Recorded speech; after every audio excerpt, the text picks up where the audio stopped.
Good morning everyone. So ito yung ating nakatayin. Apat na hybrid na head chicken.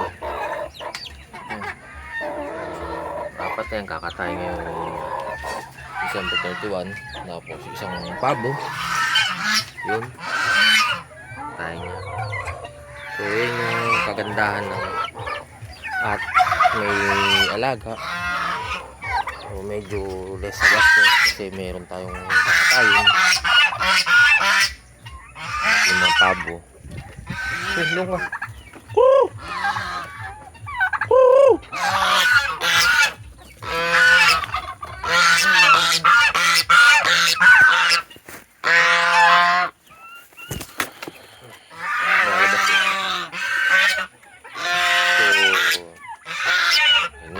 Ayun yung ating nakatayin.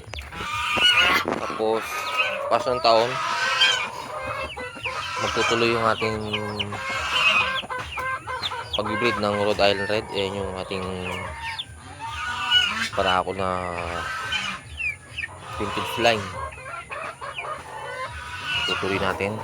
Ayan yung ating plano kasi may bumili na naman na ating unang first batch ng mga Rhode Island Red. Tapos syempre itong mga hybrid na yan kapalit naman yan. May panibago tayong napisa sa mga sisiw.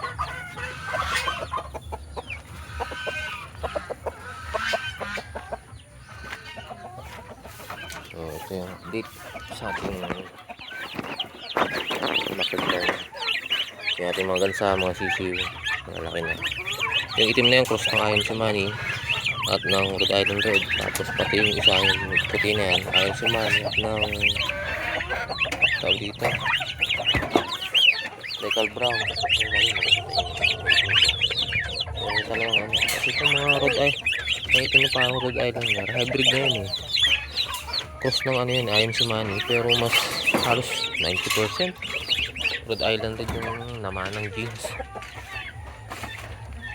So ito update tayo dito yung ating kakatayin. Tayin natin sila 6 months old yan,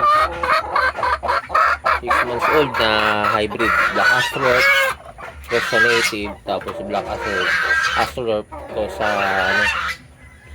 sa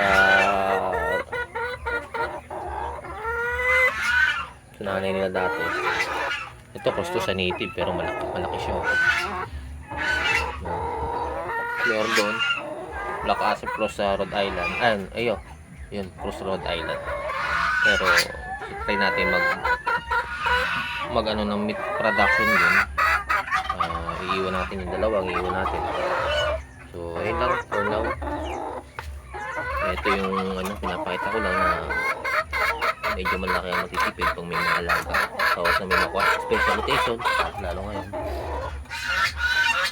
So yun yung update.